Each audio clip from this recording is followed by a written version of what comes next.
یہ جو ریسنگ گاڑیاں ہوتی ہیں نا، فراری اور مختلف ان کے نام ہیں، مشہور فراری ہے، اٹلی میں بنتی ہے، لمبرگینی، یہ دونوں بنتی ہیں وہاں اٹلی میں۔ اور اس میں جو آدمی جا رہا ہو اس کے لیے سپیڈ لمٹ کی قید کوئی نہیں، ورنہ سب گاڑیوں پہ 120 کلومیٹر پر کہ اوپر جائیں گے تو جرمانہ ہوگا، لیکن جو آدمی لمبرگینی میں جا رہا ہے یا فراری میں جا رہا ہے اس کے لیے کوئی جرمانہ نہیں، چونکہ وہ یوں کرو تو 1 سیکنڈ میں وہ 120 پہ چلی جاتی ہے، صرف اتنا کرنے سے شم ایسے جاتی ہے۔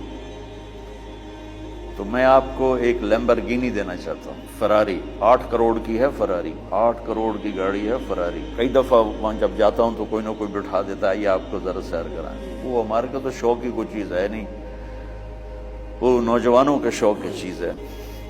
تو 8 کروڑ کی گاڑی ہے، میں مفت آپ کو دے رہا ہوں، وہ ہے صبر۔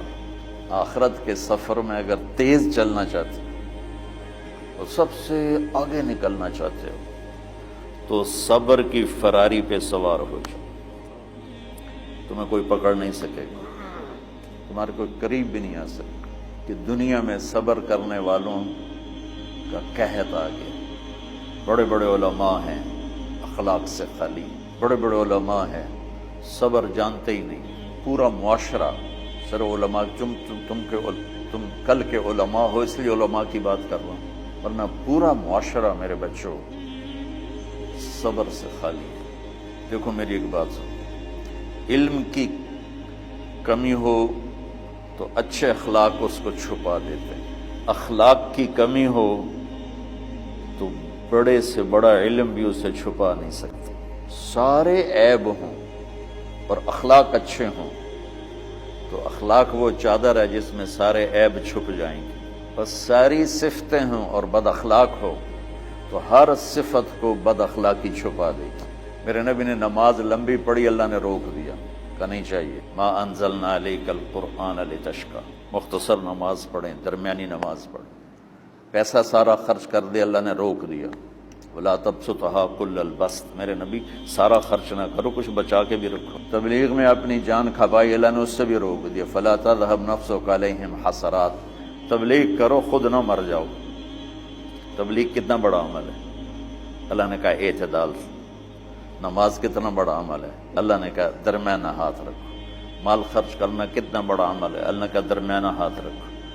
جب میرے نے میں نے اخلاق میں بلند پرواز دکھائی تو اللہ نے کہا شاباش انک لعلی خلق عظیم، میرا نبی میں آپ کو شاباش دیتا ہوں، آپ کے اخلاق بڑے عالی شان۔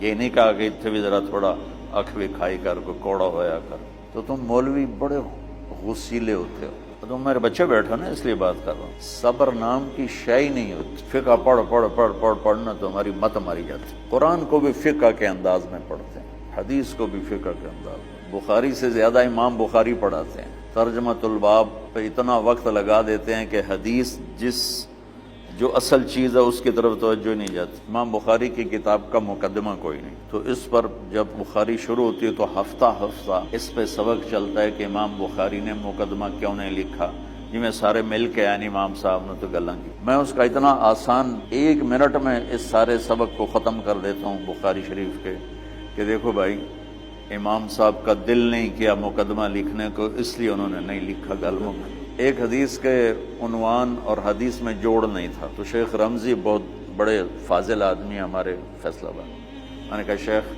یہ جوڑ کوئی نہیں، کہ شیخ ھذا من اصعب ابواب البخاری، یہ بخاری شریف کے مشکل ترین ابواب میں سے ہے۔ میں نے کہا بڑا آسان کام ہے، امام بخاری بھول گئے، ترجمہ کوئی اور تھا، حدیث کوئی اور لکھ دی، بھول گئے، بشر ہی تو ہیں، کیوں بچوں نے مصیبت پان دے۔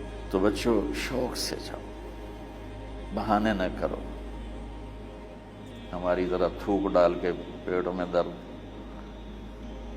وہ شامہ پہ جان گیا پھر توڑیاں، ٹھیک ہے نا، میں زیادہ بول نہیں سکتا ہوں، ضروری سمجھ کے آیا تھا کہ تم خوشی سے جاؤ، پھر اس میں جو ناگواری آئے گی اسے برداشت کرو گے تو پھر آپ کا صبر بڑھے گا۔